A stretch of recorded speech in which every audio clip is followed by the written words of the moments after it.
Les séries de Riemann. Donc les séries de Riemann sont les séries de type 1 sur n puissance p, où p est une constante positive. Disons positive. Alors le critère est de dire la chose suivante. La série de Riemann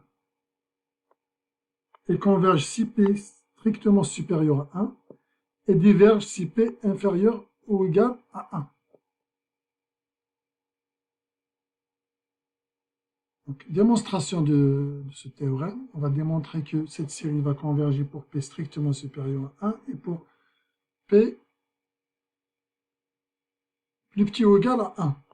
Donc soit, on va supposer p supérieur ou égal à 1. Pour montrer la convergence de la série lorsque p est supérieur à 1, on va utiliser le critère sur les intégrales. Le critère, donc on prend une fonction f de x, c'est la fonction 1 sur x puissance p.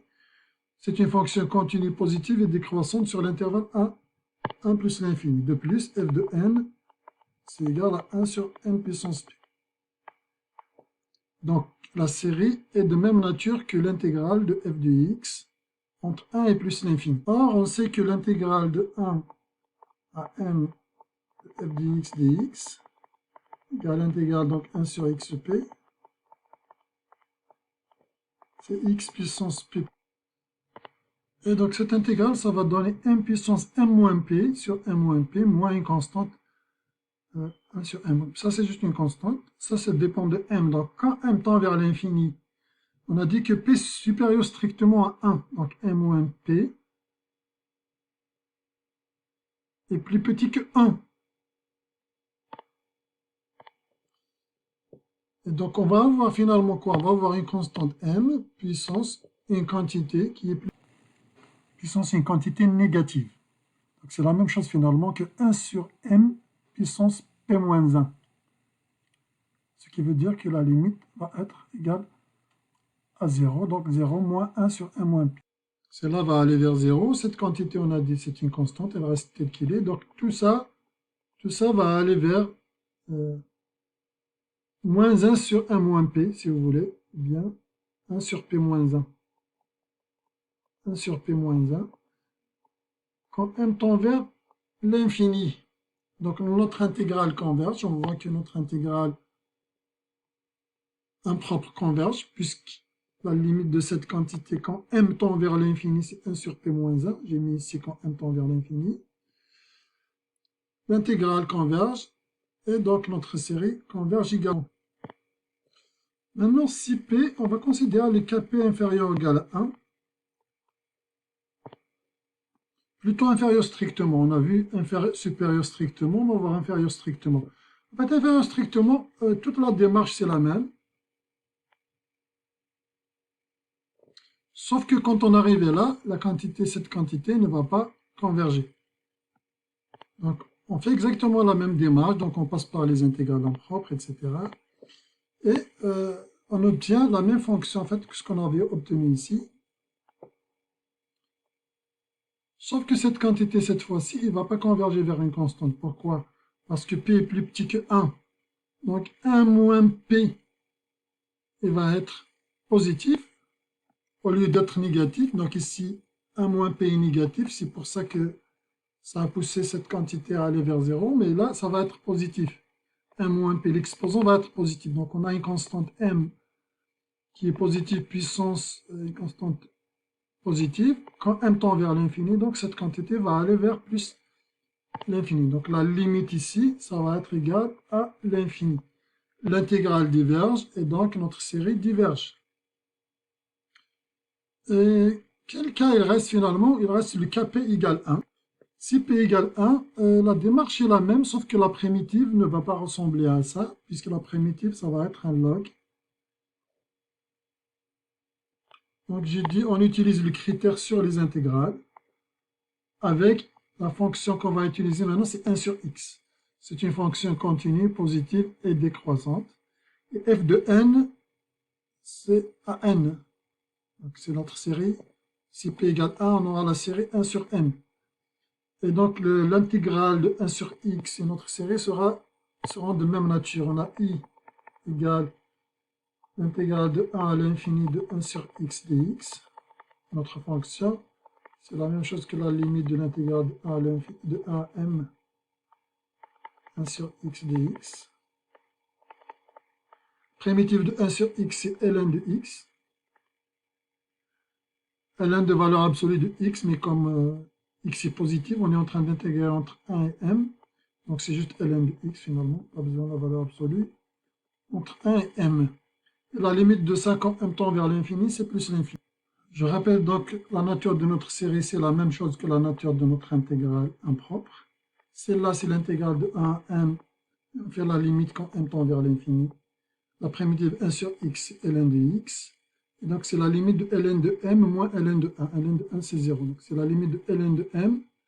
Et c'est l'infini. Donc, notre intégrale diverge implique notre série diverge.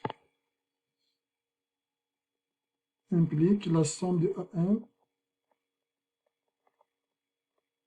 diverge d'après le critère, on a dit d'après le critère sur les intégrales. Ou le critère de l'intégrale. On l'avait appelé le critère de l'intégrale. Voici donc qu'est-ce qu'on vient de démontrer.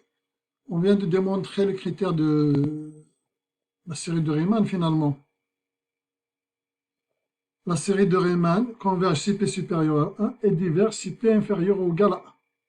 On va dire ce qu'on avait démontré ici, c'est juste pour P positif, mais c'est valable aussi si P est négatif, puisque si P est négatif, le résultat est trivial, puisque 1 sur NP, admettons que P est négatif, 1 sur N puissance P ne va pas tendre vers 0. Le terme général ne tend pas vers 0 dans ce cas-là, ça va tendre vers l'infini en fait.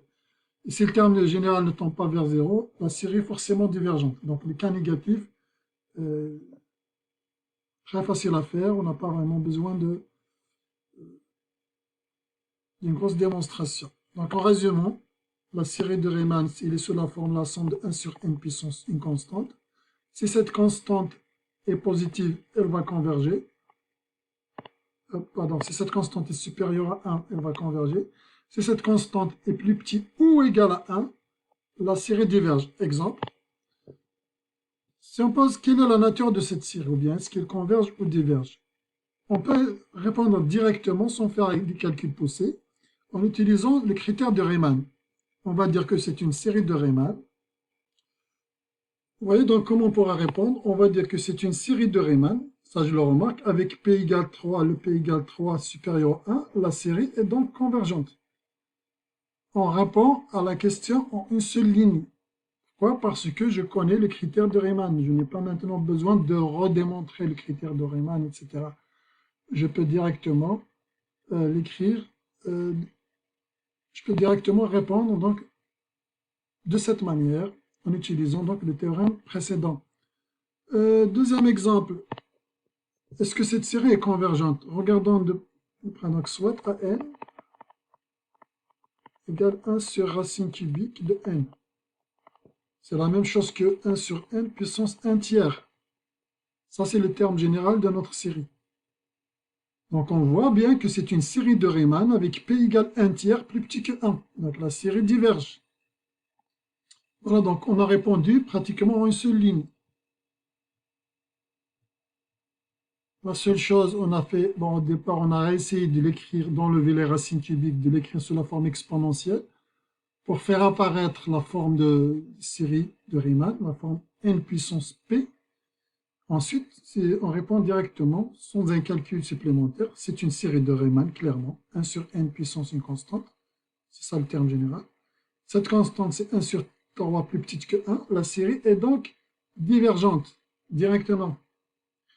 Bien évidemment, le fait que, pour le critère des intégrales, le fait que, par exemple, cette série soit de même nature que cette intégrale, ça ne veut pas dire qu'il y a égalité entre les deux quantités. Si cette intégrale converge, cette série converge. Ça ne veut pas dire que cette somme va être égale à cette intégrale. Par exemple, cette intégrale converge vers 8, peut-être que cette série, sa somme c'est 7. On ne sait pas. Voilà, donc ça c'est juste une remarque. Le fait qu'elle soit de même nature ne veut pas dire qu'il y a égalité des quantités.